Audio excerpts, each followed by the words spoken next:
On a time, while they were drawing charts and lines and measuring out doses into medicine cups, someone wrote my story in a ledger. This tome, cracked leather, book of shadows, bound me to a form I couldn't bear, sent ripples shuddering through my skin as underneath my blood burnt with the smell of hot iron and a thin metallic taste echoed in the back of my throat.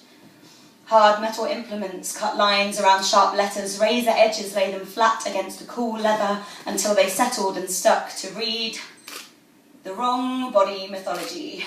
The story that tells me that the only way to make sense of my life is to accept that my body is wrong. But this body is mine.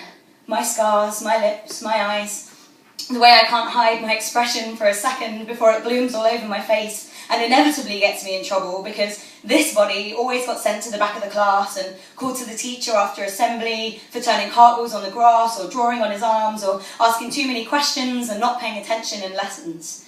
You see, this is the body of my life, my work, my memories. This freckled flesh and I have more in common than I could ever share with the empty case of a more appropriate genetic design, refined from an X and a Y that had never held his hand for too long on a hot stove at the age of 5 or cracked his sister's head open in a fight at 9. This body is mine. If you think that I couldn't fuck you, and you couldn't feel me, and that you wouldn't know we were fucking, then you've never gasped at the surprise of flesh, or bit back a cry at the depth of feeling of reaching and needing and pulsing that I have loved with this body. If you can't feel love without a particular configuration of genitals prescribed to you by the doctors of 19th century hysterical violence, your mind isn't just closed, it's empty, been left vacant, and hate is setting up shop in the space you thought was your brain. I can speak the narrative of my body, while you choose to forget the alien nature of the skin on top of your knees or the slight webbing between your fingers that waits there patiently to remind you that you never have to sink beneath the weight of someone else's expectations because you could always swim. My history spills out from my fingertips every time I let a new memory in. I am built from an abrasive but thin skin that echoes with a history that I have chosen to begin from. A skin that feels the pain of love and loss and violence so keenly that I spent years building armour I didn't know I didn't need. So when I stand before you and take it off, don't you dare tell me I'm wrong. I don't look in the mirror as often as I should. And sometimes that's because I can't.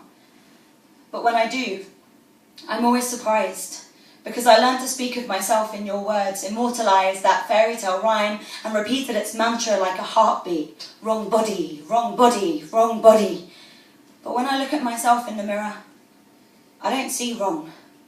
I see the shadow of possibilities stretching out long in the late sunset of my realisation that there is no such thing as a body that is wrong, that my body is no temple, it is an evening song whose verses will for some time be unwritten, maybe never finished, but sung to the familiar tune of my own heartbeat, because I cannot be captured in a ledger on a page, I cannot be written on a chart. I laugh in the face of the idea that I am the sum of my parts, when really I am some way through a part of my life that is yet unread.